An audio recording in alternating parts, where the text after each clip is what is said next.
Hello everybody and welcome back to Gardens and Crystals with me, Wesley Peterson, and today I have another plant unboxing video for you. I got one plant in the post in this white box and I can't wait to get it out and show you what it is. Now I already know because I only had this one plant coming to me at the moment. There are others, but there's space between. So, well, I think I know. I hope it's what I'm thinking it is. Could be one of the others, we'll see. So let's just get it out and have a closer look. Get this open. This big box. Open this down the middle. Like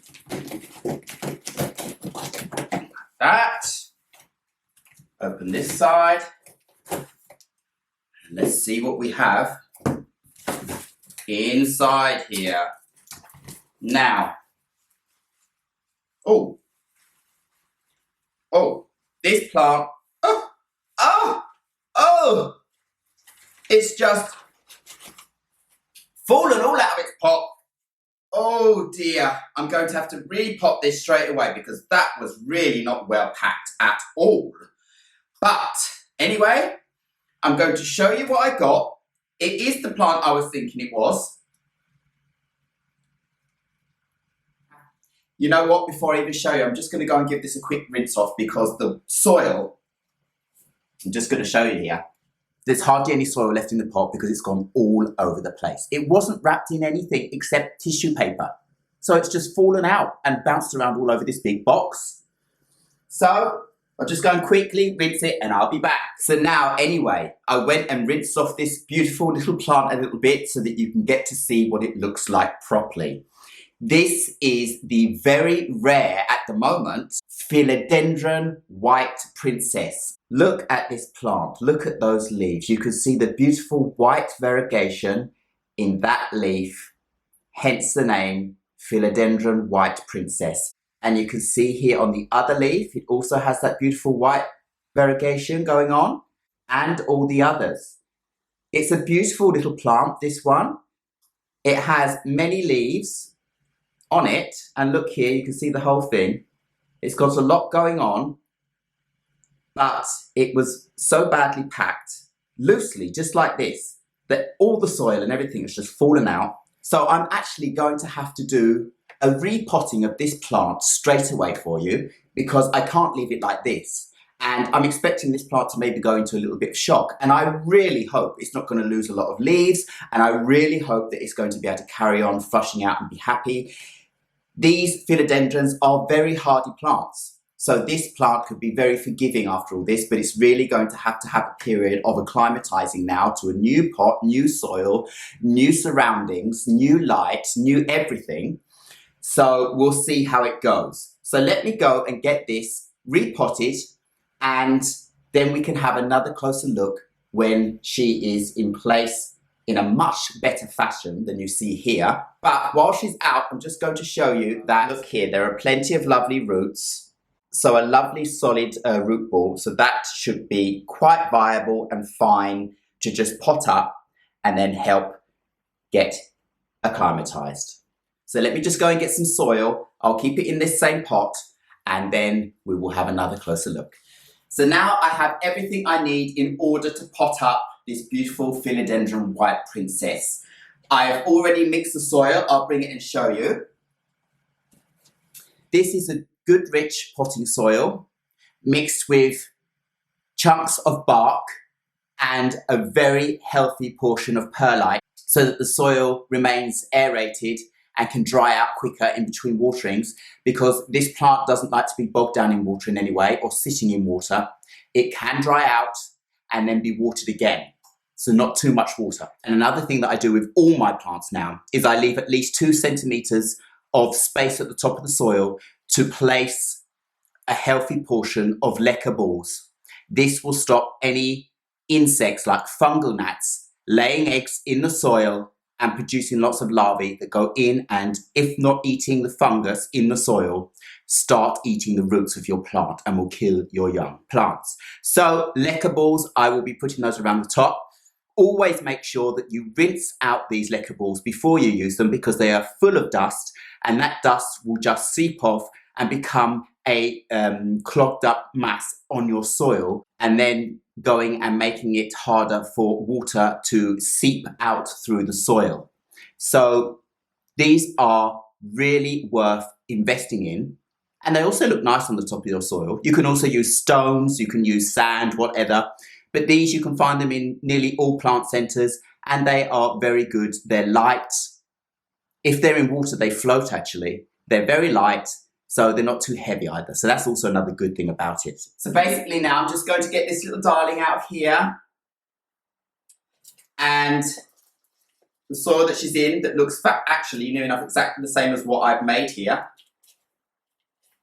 Put some of that in the bottom straight away. I don't want to be planting her any lower than she already is in her root ball mass. And another thing about this is that, I'm going to start trying to put her in. When they're young like this, a lot of leaves will be laying on the soil. And if those leaves are laying on moist soil, you can risk them rotting due to not being able to escape the moisture. So, hence another good reason for using leca balls, because they dry out very quickly, but the soil underneath can remain moist, and then your new leaves will be protected from that layer of soil. So now,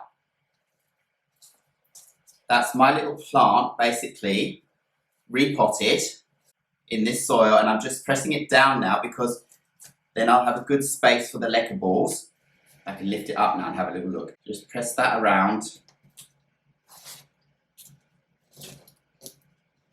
So if I just show you quickly now, there she is in her pot with her soil, and I have probably 1 centimetre of space for the leca balls, but I will be piling them up higher than the pot itself, so it will be around 2 centimetres. So that's the first stage. Now, leca balls, all around. Lift up these leaves gently. Find those leca balls, lay them in there. Make sure all the soil is covered around the edges. A nice, healthy layer of those. One little leaf that's been badly pushed around during its journey.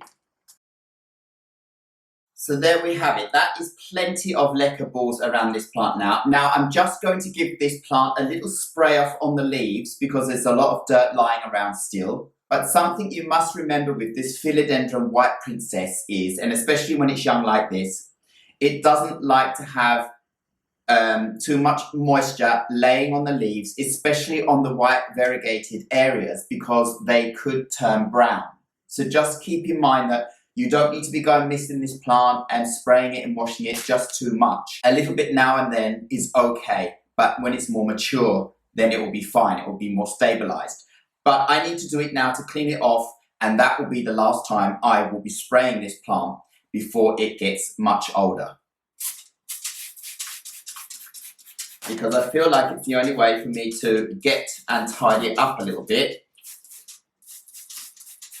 There's a leaf here full of dirt. And that's it. Now she's all cleaned up.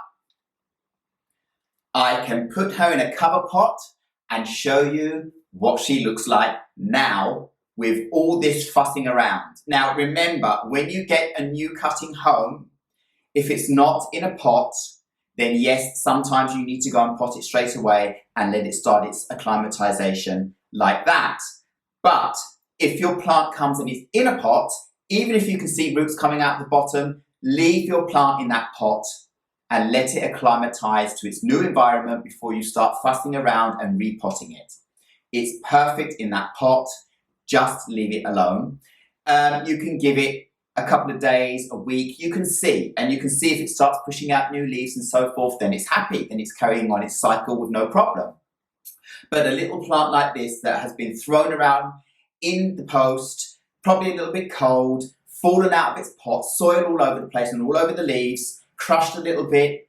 I'm sorry, but there was no way of doing this any other way than to get it potted straight away, in new soil, lecker balls around it, washed off, and then let dry and then left alone to acclimatise after that. And I think this plant will do okay. So fingers crossed. So now I have a white cover pot I want to put it in so she can look pretty straight away. So there we go. She's all finished and repotted and put in a cover pot, and I will just get a tissue and take off the extra moisture on these leaves so that they dry out as quick as possible. And then, as I said, I will be putting no more moisture on top of these leaves.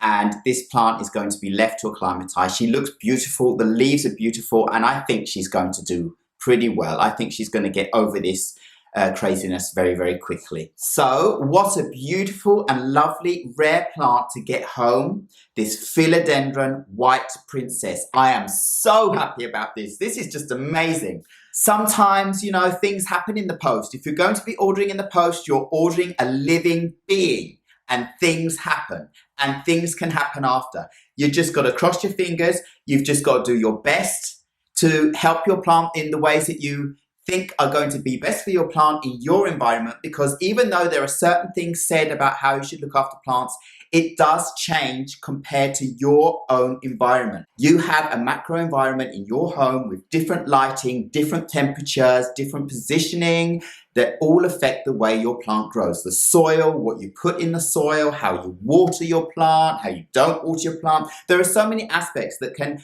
affect how your plant will behave. But by doing the general things, especially philodendrons, letting them dry out, rewater, dry out, rewater, never sitting in clogged up watery soil, never sitting in water. They don't need too much water. They don't like too much water. Don't leave too much moisture on the leaves, on the plants that have white variegations and so forth, because they can brown, and you should be good to go. Now, while I'm at it, I do want to show you another princess I have that is doing really, really well, just to show you a little bit of a contrast. Now, look here, everybody. This is my beautiful Philodendron Pink Princess, and I got this plant in the post too. It's still in the same pot as when it arrived in the post. I haven't touched it, and this has been a couple of weeks now. This plant is doing so well. Look at the variegations in this leaf. And then have a look at the variegation in that leaf. Isn't that beautiful? That is what you call a Philodendron Pink Princess. She's doing beautifully. And to show you she's doing beautifully, she's pushing out a new leaf for me. And I am so excited about this. Can you believe that? I just thought, oh, nothing's going to happen for a while. And she's pushing out a new leaf. Look at that little bubble. That is a beautiful new leaf pushing out right now. And I am so excited and so happy to see that this plant is doing fantastically. Oh, I couldn't be more happy. Now, while I have her here, the only thing I'm going to do is just put a nice pile of lecker balls on top, because she doesn't have that. The soil is a little bit dry. I haven't dared to water her too much. I've wanted to make sure she doesn't get water clogged or anything. So a little bit of lecker balls, and I might give her a bit of a watering today, and she's good to go, because she's pushing out a leaf. She might need a little bit of moisture, but I definitely don't want to give her too much, because look at these leaves. They're perky, they're sticking out, they're not flopping. She doesn't need that much. So I don't want to overdo the love, okay? If you overwater your plants, you're overdoing the love. Hold back when it's philodendrons. So now I just want to show you them together. The beautiful Philodendron White Princess and the beautiful Philodendron Pink Princess. I have both princesses! This is amazing! This is wonderful! And there are more to come yet. Oh, gosh. So now I hope this little beauty here is going to push out some new leaves and be happy, happy, happy too. So anyway, that's all I have for you for this plant unboxing video, plus a little bit of repotting. I thank you very much once again for watching Gardens and Crystals with me, Wesley Peterson. Please remember to like, subscribe and hit the bell so you know when my next video will be uploaded. And I will see you again very, very soon. Goodbye.